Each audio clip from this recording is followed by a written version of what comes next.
ल गाइजहरु वाद्यवादन टोली र गायककारहरु यतातिर बसिरहेछौं हामीहरु। अब आजको पिकनिक कार्यक्रम सबैले हामीलाई हेरेर साथ दिनु होला। उ आयो है बाँसुरीको सुरिलो धुन सँगसँगै हाम्रो भैली पिकनिक कार्यक्रम सुरुवात यहीबाट हामी गर्न चाहन्छौं तपाईलाई।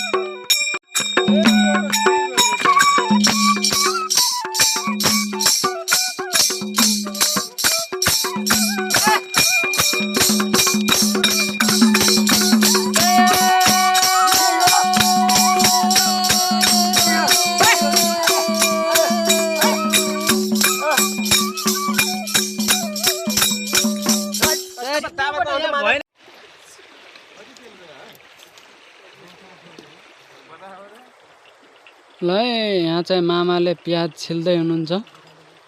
एकदम यहाँको काम प्याज छिल्ने काम हो, यहाँले अरु गर्न सक्नुहुन्न। बाँकी चाहिँ यता पाक्दै छ अरु कुराहरु। आज हाम्रो शनिबार पारेर पिकनिक खाने कार्यक्रम भइरहेछ। यता अंकलले प्याज काट्दै हुनुहुन्छ, टमाटर काट्दै हुनुहुन्छ। यता यो आन्द्रा बफाउँदै हुनुहुन्छ बुवाले।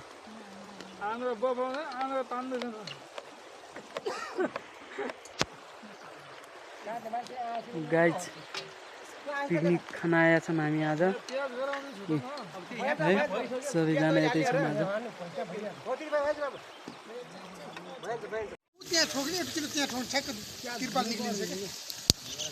किलो के गर्नु पार गरेर बाँस काटेर चाडा एकदिन ठोक ढुङ्गाले अरिया झन् हावा नलाग्ने काटे बाँस छैन सर साइडमा यहाँनिर अहिले कोट्याउने ढुङ्गाले लगाइदिने यो माथि गराउने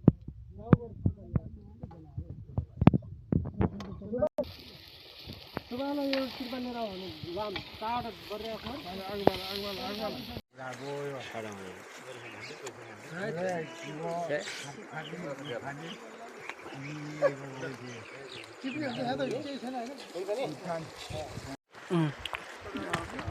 यो पोलेको मासु सबैले खाइरहेछ। म त दाइले पनि चपाइरहनु भएको छ।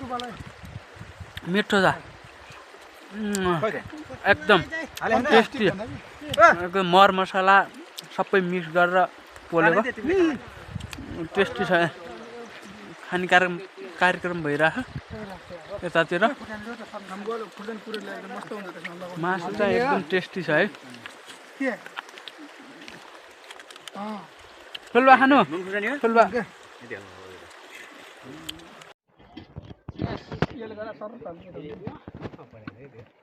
तेरो जिम्मा पुला हो पुला बिल त फेरि होटलको छटले पाल्न काका यस यता अगाडि ल्याएर होटलबाट रिचार्ज गरिदिने तेरो त गराउनु नि भिडियो छाड गर्नु पर्छ।